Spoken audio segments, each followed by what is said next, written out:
Hello and good morning everyone. आप सभी लोगों का स्वागत है आपके अपने यूट्यूब चैनल स्टडी ग्लॉस पर। मैं हूं डॉक्टर मोनिका और आज हम 27 जून से रिलेटेड जितने भी इम्पोर्टेंट क्वेश्चन बन सकते हैं उन पर डिस्कशन करने वाले हैं। ये हमारा टेलीग्राम चैनल है, यहाँ पर आपको क्विज अवेलेबल हो जाएगी और इस लेक्चर की पीडीएफ भी आपको यहाँ मिल जाएगी। ये आपके लिए आज का मोटिवेशनल कोट है। निर्णय लेना और असफल हो जाना, इससे एक बात तो स्पष्ट है कि आप उस भीड़ का हिस्सा नहीं है जो असफल होने के डर से निर्णय ही नहीं ले पाते। इसी मोटिवेशनल कोट के साथ में हम स्टार्ट करते हैं आज का सेशन। फर्स्ट क्वेश्चन है, who has launched a portal named Niryat to provide information related to foreign trade to India. Bharat को विदेशी व्यापार से संबंधित जानकारी प्रदान करने के लिए निर्यात नामक पोर्टल को किसने लॉन्च किया है? तो ये लॉन्च की गई है नरेंद्र मोदी जी के द्वारा।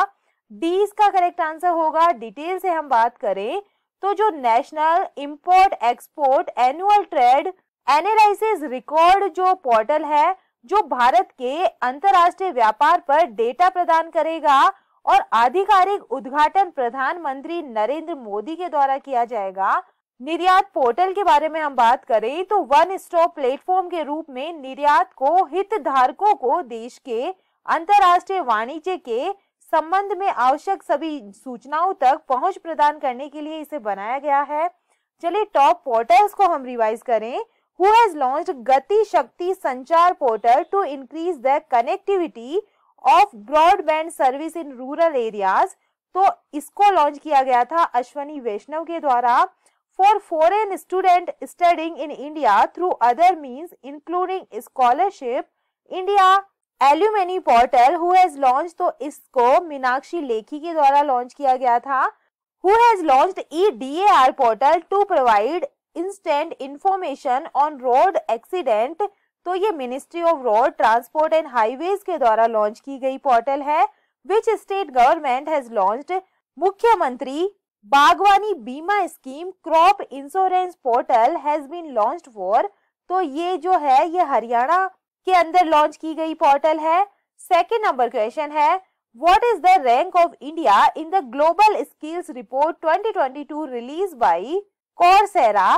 कोर्सेरा के द्वारा जारी वैश्विक कौशल रिपोर्ट 2022 में भारत किस स्थान पे रहा है? तो भारत इसके अंदर 68 पोजीशन पे रहा है। 20 का करेक्ट आंसर होगा। कोर्सेरा के द्वारा वैश्विक कौशल रिपोर्ट 2022 के अंदर कहा गया है कि डेटा साइंस में भारत की प्रवीणता 2021 में 38% से गिरकर 2022 में 26% हो गई है, जिससे 12 रैंक की जो गिरावट है ये आई है। और समग्र कौशल दक्षता के मामले में भारत वैश्विक स्तर पर ये 68वें स्थान पे रहा है और एशिया के अंदर ये 19वें स्थान पर 4 स्थान नीचे खिसक कर ये गया है। भारत ने अपनी टेक्नोलॉजी प्रोफिशिएंसी के जो लेवल है इसके अंदर 38% से 46% तक जो इम्प्रूवमेंट है ये किया है, जिससे इसकी जो स्थिति है ये 6 स्थानों का सुधार हुआ है। रिपोर्ट 100 से अधिक देशों के 100 मिलियन से अधिक कोर्सेरा उपयोगकर्ताओं से एकत्र किए गए आंकड़ों पर आधारित है, जिन्होंने पिछले साल के दौरान एक नया कौशल सीखा है। रिपोर्ट डिजिटल अर्थव्यवस्था में रोजगार चलाने वाले सबसे अधिक मांग वाले कौशल क्षेत्रों में से 3 व्यवसाय प्रौद्योगिकी और डेटा विज्ञान को बेंचमार्क किए करती है। चलिए top 3 countries in the report की हम बात करें तो फर्स्ट पोजीशन पे रहा है स्विट्जरलैंड, सेकंड पोजीशन पे है डेनमार्क और थर्ड पोजीशन पे कौन सा कंट्री है? बेल्जियम है। रिपोर्ट इशूअर है कोर्सेरा और इसका जो हेडक्वार्टर है ये कैलिफोर्निया यूएस के अंदर है। थर्ड नंबर क्वेश्चन है, which has become the first airport in India to be operated on solar power and hydro power। सौर ऊर्जा और हाइड्रो पावर से संचालित होने वाला भारत का पहला जो एयरपोर्ट है ये कौन सा बन गया है? तो ये बन गया है इंदिरा गांधी इंटरनेशनल जो एयरपोर्ट है न्यू दिल्ली वाला, ये बन गया है। सी इसका करेक्ट आंसर है। डिटेल से हम इसके बारे में बात करें तो दिल्ली जो एयरपोर्ट है जिसका नाम है इंदिरा गांधी इंटरनेशनल एयरपोर्ट, इस महीने से पूरी तरह से जल और सौर ऊर्जा से चलने वाला देश का पहला ये एयरपोर्ट बन गया है और ये कदम साल 2030 तक net zero carbon emission airport के जो लक्ष्य है इसको हासिल करने के हवाई अड्डों के लक्ष्य का यह हिस्सा है। दिल्ली इंटरनेशनल एयरपोर्ट लिमिटेड एक जीएमआर इंफ्रास्ट्रक्चर लिमिटेड के नेतृत्व वाला कंसोर्टियम जो दिल्ली हवाई अड्डे का प्रबंधन और संचालन करता है। इन्होंने 2036 तक हवाई अड्डे के लिए पन बिजली की आपूर्ति के लिए हिमाचल प्रदेश की एक जल विद्युत उत्पादक कंपनी के साथ एक दीर्घकालिक बिजली खरीद समझौते पर इन्होंने हस्ताक्षर किए हैं। हवाई अड्डे की बिजली की आवश्यकता का लगभग 6% ऑन साइट सौर ऊर्जा संयंत्रों से पूरा किया जाता है, जबकि कुल मांग का 94% अब 1 जून से जल विद्युत संयंत्र से नवीकरणीय ऊर्जा उपयोग के माध्यम से पूरा किया जा रहा है। इस प्रकार गैर नवीकरणीय बिजली पर निर्भरता समाप्त हो रही है। चलिए टॉप 5 इंडिया फर्स्ट को हम रिवाइज करें। Who has become India first 100% plastic waste neutral company, तो ये बनी है Dabur India limited, which has become the first state in India to start carbon neutral farming method, तो ये है Kerala. India first household hydrogen fuelled electrical vessels will be built by which company, तो ये बनाई जाएगी कोचिन शिपयार्ड लिमिटेड जो केरला के अंदर है। India first organic waste powered electrical vehicle charging station is open where, तो ये मुंबई महाराष्ट्र के अंदर है। Where has inaugurated the first rooftop portable solar system in India to develop cities under renewable energy, तो इसका इनॉग्रेशन किया गया है गांधीनगर गुजरात के अंदर। 4 नंबर क्वेश्चन है who has become the new director general of national investigation agency, राष्ट्रीय जांच एजेंसी के नए महानिदेशक कौन बन गए हैं, तो इसका करेक्ट आंसर है दिनकर गुप्ता बन गए हैं। ए इसका करेक्ट आंसर होगा।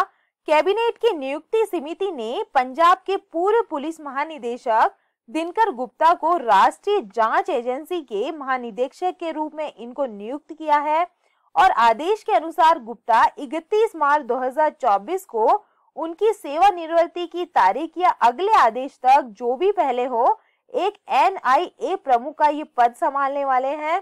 एक अनुभवी और प्रतिष्ठित अधिकारी ये है और गुप्ता ने पहले जून 2004 से जुलाई 2012 तक केंद्रीय प्रतिनियुक्ति पर 8 साल का कार्यकाल इन्होंने किया था, जिसके दौरान उन्होंने खुफिया ब्यूरो इकाई के प्रमुख के रूप में संवेदनशील कार्य किए, जिसका कार्य वीवीआईपी सुरक्षा की देखभाल करना था। एनआईए की बात करें तो फुल फॉर्म होती है इसकी नेशनल इन्वेस्टिगेशन एजेंसी और इसकी जो स्थापना है ये 2009 के अंदर हुई थी। इसका हेडक्वार्टर है न्यू दिल्ली के अंदर। टॉप 5 डायरेक्टर जनरल को हम रिवाइज करें। New director general of bureau of civil aviation security, तो ये बने हैं Zulfiquar Hasan. New director general of Sashastra Seema Bal, तो ये है SR Thaosen. New director general of national informatics centre, तो ये है Rajesh Gera. New director general of Indian air force, तो ये है Sanjeev Kapoor. New director general of military operations, तो ये है मनोज कुमार कटियार। 5 नंबर क्वेश्चन है विच bank has approved 1000 crore Barani Krishi project to take rain fed farming to new heights in the hilly regions of Uttarakhand. Uttarakhand की जो पहाड़ी क्षेत्र है इसके अंदर वर्षा आधारित खेती को नई ऊंचाइयों पर ले जाने के लिए किस बैंक ने 1000 करोड़ रुपए की बारानी कृषि परियोजना को मंजूरी दी है, तो इसका करेक्ट आंसर है वर्ल्ड बैंक के द्वारा ये मंजूरी मिली है। 20 का करेक्ट आंसर है। इसका हेडक्वार्टर वॉशिंगटन डीसी के अंदर है, यूएसए के अंदर। डिटेल से बात करें तो विश्व बैंक ने उत्तराखंड के पहाड़ी क्षेत्रों में वर्षा आधारित खेती को नई ऊंचाइयों पर ले जाने के लिए 1000 करोड़ रुपए की एक परियोजना को इन्होंने मंजूरी दी है और वाटरशेड विभाग के द्वारा Uttarakhand climate responsive rain-fade farming project लागू की जाएगी और राज्य सरकार ने परियोजना का प्रस्ताव रखा था, जिसका उद्देश्य विश्व बैंक के द्वारा वित्त पोषण के लिए ग्रीन हाउस गैस उत्सर्जन को कम करना था और इस परियोजना को विश्व बैंक के द्वारा वित्त पोषित किया जाएगा। इसके अतिरिक्त ये पर्यावरण के अनुकूल कृषि प्रथाओं को प्रोत्साहित करेगा ताकि युवाओं और किसानों के पास आर्थिक रूप से व्यवहार्य विकल्प इसके अंदर हो। वर्ल्ड बैंक की बात करें तो इसकी स्थापना हुई थी जुलाई 1944 के अंदर। इसका हेडक्वार्टर है वॉशिंगटन डीसी के अंदर। इसके प्रेसिडेंट है डेविड मालपास और एमडी एंड सीएफओ है अंशुला कांत। 6 नंबर क्वेश्चन है, where has the union culture minister G Kishan Reddy launched Jyotirgamay Utsav 2022। केंद्रीय संस्कृति मंत्री जी किशन रेड्डी ने ज्योतिर्गमय उत्सव 2022 का जो शुभारंभ है ये कहां पर किया है? तो इसका शुभारंभ किया गया है न्यू दिल्ली के अंदर। केंद्रीय संस्कृति मंत्री जी किशन रेड्डी ने नई दिल्ली में ज्योतिर्गमय अगोचर कलाकारों की प्रतिभा का जश्न मनाने वाले त्योहार का इन्होंने शुभारंभ किया है। संगीत नाटक अकादमी ने इस उत्सव का आयोजन आजादी का अमृत महोत्सव के हिस्से के रूप में और विश्व संगीत दिवस के अवसर पर देश भर के दुर्लभ संगीत वाद्य यंत्रों की प्रतिभा को उजागर करने के लिए किया, जिसमें सड़क पर प्रदर्शन करने वाले और ट्रेन में मनोरंजन करने वाले इसके अंदर शामिल थे। और इस फेस्टिवल का जो उद्देश्य है ये उपस्थित लोगों के बीच दुर्लभ संगीत वाद्य यंत्रों के उत्पादन और वादन दोनों को संरक्षित करने की आवश्यकता के बारे में जागरूकता बढ़ाना है और भारत की लुप्त होती कलाओं को बचाने के लिए संगीत नाटक अकादमी का ये प्रयास अद्वितीय है। चलिए टॉप 5 फेस्टिवल को हम रिवाइज करें तो न्यू ईयर फेस्टिवल जिसका नाम है Rongali Bohag Bihu festival is celebrated in which state? तो ये असम के अंदर मनाया जाता है Bihu festival. Where is the north eastern festival Ishan Manthan Mahotsav 2022 है? तो ये न्यू दिल्ली के अंदर मनाया जाता है। ट्यूलिप फेस्टिवल जो है ये श्रीनगर जम्मू एंड कश्मीर के अंदर मनाया जाता है। काली यत्तम जिसे थेम फेस्टिवल भी बोलते हैं ये केरला के अंदर मनाया जाता है। Which ministry has organised Rangoli festival Umang और नेशनल गर्ल चाइल्ड डे? तो ये मिनिस्ट्री ऑफ कल्चर के द्वारा मनाया गया है। 7 नंबर क्वेश्चन है, in which country the world's largest clear water stingray fish has been discovered? दुनिया की सबसे बड़ी साफ पानी की स्टिंगरे मछली किस देश में खोजी गई है? तो ये कंबोडिया के अंदर खोजी गई मछली है। ए इसका करेक्ट आंसर होगा। दुनिया की सबसे बड़ी साफ पानी की स्टिंगरे जो मछली है ये उत्तरी कंबोडिया में मेकांग नदी में एक अलग द्वीप काओ प्रीह के अंदर खोजी गई है। और कंबोडिया में मछुआरों ने शुरुआत में wonders of the Mekong project जिसे US agency for international development के द्वारा वित्त पोषित किया गया है और दक्षिण पूर्व एशियाई नदी की जलीय विविधता को संरक्षित करना चाहता है। इसके अंदर डॉक्टर होगन और उनके सहयोगियों को सूचित किया कि उन्होंने एक स्टिंगरे मछली को पकड़ा है जो कि अब तक की सबसे बड़ी देखी गई मछली है।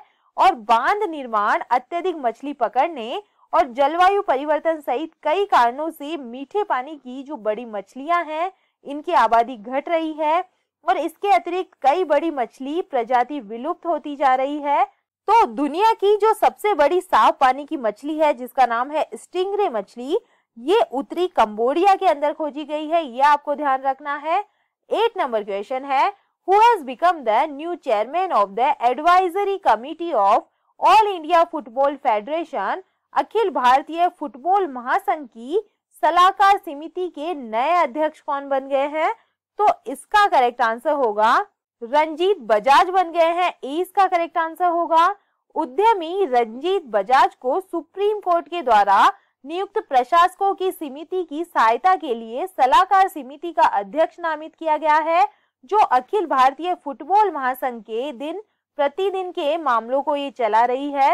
एआईएफएफ के विभिन्न विभागों के दिन प्रतिदिन के मामलों की देखरेख के लिए सीओए द्वारा 12 सदस्यीय सलाहकार समिति नियुक्त की गई थी और बजाज जिसके पास 2020 में राउंड ग्लास को बेचे जाने से पहले आई लीग क्लब मिनर्वा पंजाब का स्वामित्व था, सलाहकार समिति और अखंडता मामलों के ये अध्यक्ष होंगे।